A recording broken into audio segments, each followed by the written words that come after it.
Okay, Mike Caccioppoli here. Just a few things I wanted to get off my chest today, as in every day it seems.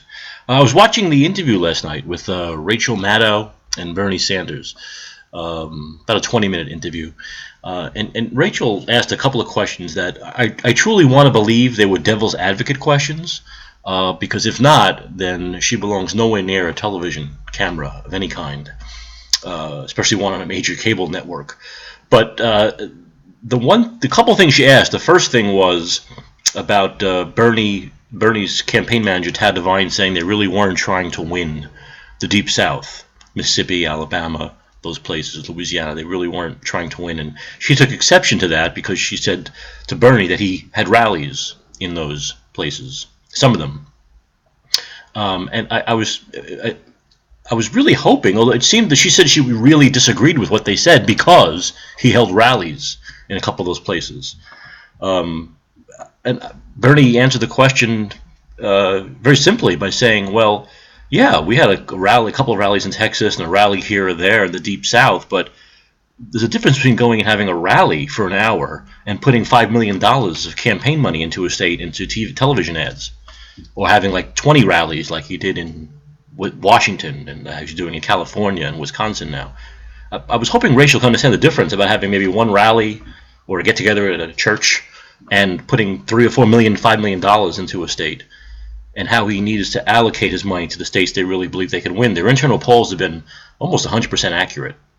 I think the only one maybe internal poll, and I don't have the numbers, obviously they don't release them, that they were wrong on is Ohio, and that was because of those independents that because Kasich was from that state, governor of that state, they wanted to send Donald Trump a message and vote for Kasich. So they voted in the Republican primary instead of the Democratic primary, and those Kasich votes, most of them would have gone to Bernie. That's probably the only place where their internal polls were a little bit off. But everywhere else it's been on. So if your internal polls say you're losing by 50 points in Mississippi, why are you going to put any money there? You're not.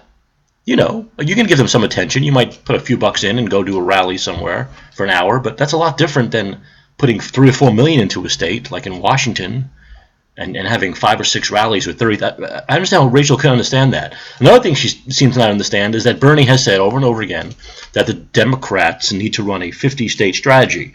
They need to stop eliminating half the country when it comes to the general election and beyond. And then she said, well, if you're not putting money into every single state, how is that a 50-state strategy? Now, once again, he had to explain that he's running in a primary now. So he has to win the primary. He has to actually become president before he can do any kind of a 50-state strategy as a leader of the Democratic Party. And that right now he has to allocate his money to where he can win. And once again, there was some kind of a disconnect there. She thought he was being contradictory by not putting $10 million into every state, meaning he's not going to run a 50-state strategy as president of the United States. And once again, he has to explain, we have a time limit here and a money limit here. And we have to win a primary before we can make any changes at all to the system. And that once he's president, then he has the time and the funds and the resources to have a 50-state strategy. And when he's running in the general, he'll have more of a 50-state strategy. But even then, you're going to have to put your money where you can beat Donald Trump or Ted Cruz, not the states you can't beat them in. So some kind of for someone, Rachel's supposed to be this politico, this policy wonk, know all this about politics, and she asks questions that, I tell you the truth, I really hope they're devil's advocate questions, although she was so convincing that they weren't, that they were just stupid questions. Bernie was great, though, answered them the way he always does, having patience with the mainstream media. You know, sometimes you got to treat them like children and connect the dots, and it's bizarre. Some good news, Wisconsin polls are showing Bernie starting to win now. I think there's one poll that has him 4 points up. Another poll just came out, a public policy PPP poll, which had him up by not only up overall, but up with 10%, over 10% with African Americans. You know, after Bernie turned me white. You know, after he can't win black votes. Now, well, in Wisconsin he's winning by double digits. That would be a landslide amongst African Americans. Another thing people don't seem to get is that this is not really a white, Latino, black issue. It's a progressive versus moderate conservative issue. In the Deep South, where you have more moderate conservative voters, yes, most of the blacks in the Deep South are not progressives. They're not. There's a small percentage, but most of them are much more moderate, especially the church-going older women. They're more moderate conservative. They don't want real change or, revolution. They just want to go to the church meetings and eat pie and have a good life the last 5 or 10 years of their lives. So it's really more of a, there are two things. It's a younger versus older and progressive versus moderate conservative issue. Those are the two real big demographics right there. Not black and white, as the media wants you to believe it's black versus white. Hillary has every black, Bernie has all the white people. It's not the case at all. And what you're seeing in the North, in the more progressive states like Wisconsin, that he's getting the black vote because they're more progressive African Americans in the northern states than in the southern states.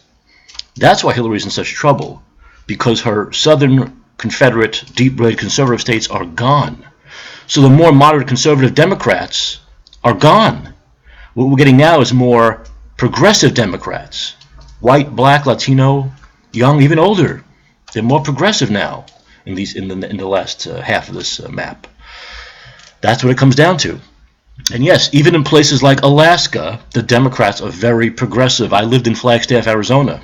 Now, Bernie supposedly lost Arizona, even though the whole election was a scam. But in Flagstaff, in northern Arizona, he won huge.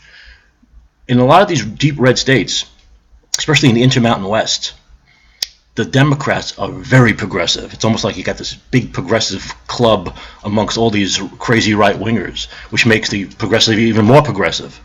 It's like even out of spite sometimes, they're just more progressive. And that's what happens in the Intermountain West in places like Alaska. The Democrats, even though there aren't that many of them, they're outnumbered by Republicans, they're very progressive. They're the opposite of the Democrats in the Deep South. So this is stuff that Rachel Maddow should know, though. Why am I saying it? I'm here. I'm not making any money doing this. Why do I know this? And she doesn't. Once again, I'm going to say it again. Lawrence O'Donnell is the only one that doesn't know this. It was like the interview with Chris Matthews about a month ago with Bernie, where they were just...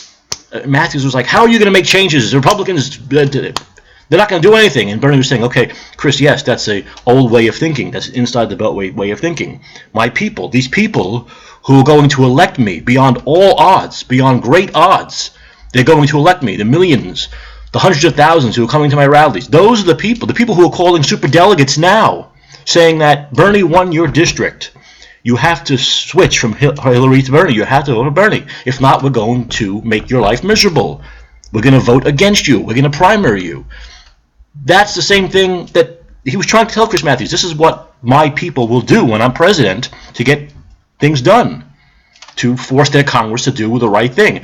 And Chris couldn't get it. It was like this crazy disconnect. The people, you might have 100 people outside your office on January 20th, but they're not going to come after that. He didn't get it. He just didn't get it because he's an inside the Beltway. This is all a fucking game thing to him. That's what it is. It's a game. It's a Democrat versus Republican two-party fucked up game. That's all. There's nothing else. Even when Bernie was trying to say, well, the Civil Rights Movement, the Voting Rights Act, this didn't come from inside the Beltway. That was a very small percentage of it. It was the people outside the Beltway. They were saying, if we don't get these rights, there's going to be trouble in the streets. And that's how things got done. It's amazing. Sometimes it amazes me that people in the mainstream media, all they're supposed to know, all their experience, all the millions they make, and they don't know shit. They don't know shit. This is why you need to shut your TV. I don't want to sound like, tune in, turn out Dr. Timothy Leary, but in a way, he's right. They're still right now. Turn the TV sets off. Go on Facebook, go on Twitter, go into progressive groups, go into Bernie groups. Yes, in a way, it's a vacuum, but let me tell you, those people are much more with it. They're much more sane in a lot of ways. They get it. These like Vice, the Vice reporters, they're fantastic. They're not beholden to this crazy mainstream media system where the corporations, own them and tell them what to do, and you have a little bit of leeway, but if you get too far out of line, you're going to lose your job. So anyway, that's basically what's going on now. We have a few days to Wisconsin. It looks like Bernie might raise more money this month than he did in February. He's getting close to the $43-44 million mark again. He might even hit $45 million if we work really hard. But it looks like he's going to, $30 million in January, $43.5 million in February, probably $43.5 to $45 million in March. It's all because of you. It's all people-powered. It's all, fuck David Brock and his ridiculous lawsuits. It's all people power. It's all people 27. I see college kids, I see high school kids who have no money, who give $1, who give $3. People say they've never given a political contribution in their lives, give $10, $15. That's, who David Brock wants to sue. He says this is all illegal. It's much more legal to go to Goldman Sachs and ask for money, or to go to Clooney's, rich Hollywood fundraisers and raise money. That's fine. It's fine taking, hundreds of thousands from people. It's not fine taking $27, $30 from 6, 7 million people. It is the crazy world we live in. But, yeah, so it looks like things are going pretty well. I just wanted to get those few things off my chest. The mainstream media just drives me insane. I watch things, I want to throw them at the... Oh, one more final thing, speaking of throwing stuff at the screen. So Donald Trump opens his mouth, says the stupid thing about women needing to go to jail if they have an abortion.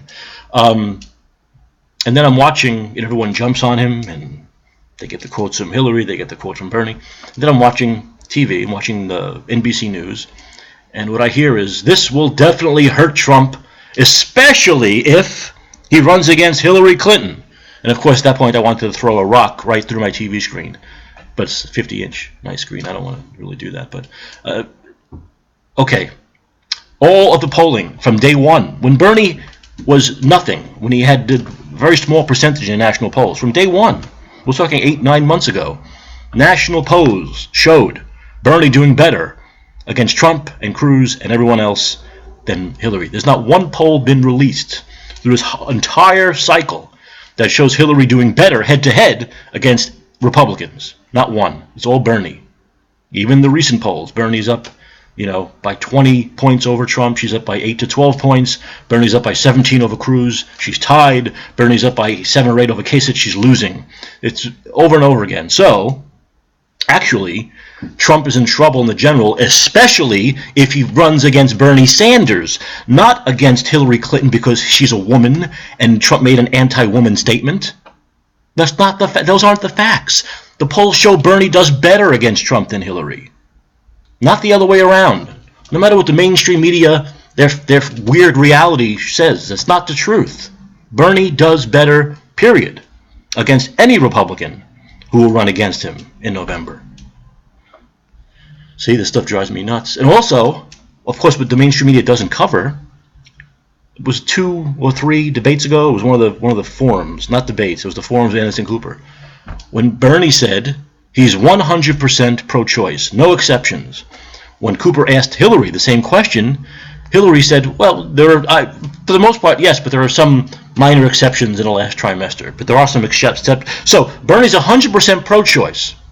Hillary's not 100% pro-choice. Maybe she's 96%. I don't know, today. Tomorrow it could be 98. Next day it could be 94. But there's something in that last trimester she was talking about where she would make some exceptions where then it should not be legal anymore. Do we hear that? Are the women's groups talking about that? How does that make her more likely to beat Trump on that issue than Bernie? See, that we don't hear. We don't hear anything about that. You're hearing it right here. You can go on Google and Google it, and it'll take 2 minutes for it to come up. But we don't hear about it in the mainstream media. All we hear is their constant pro-Hillary, the anointed one, the inevitable one, spin. That this country has 2 ruling families, the Bushes and the Clintons. Hey, I got to give the Republicans credit. At least they got rid of that. At least they realized the Bushes are a past. They belong in the past. Unfortunately, Democrats haven't realized that about the Clintons yet for some strange reason. This is one of the few areas, but the one area where Republicans seem to be much smarter and much more with it, realizing that 2 families do not rule this country or shouldn't rule this country, and that the Bushes are a thing of the past. If the Bushes are a thing of the 90s and the 2000s, the Clintons should be a thing of the 90s. But Democrats haven't realized that yet. Anyway, the mainstream media spin drives me crazy. I'm sorry, I think I went longer than I wanted to today. Hopefully you stuck with me. And feel the burn, Bernie 2016. Give those little contributions, whatever you can, $1, $10, $20. All right, I'm sure you're getting the emails from them. Anyway, have a good one, and we'll see you soon. Mike Caccioppoli out.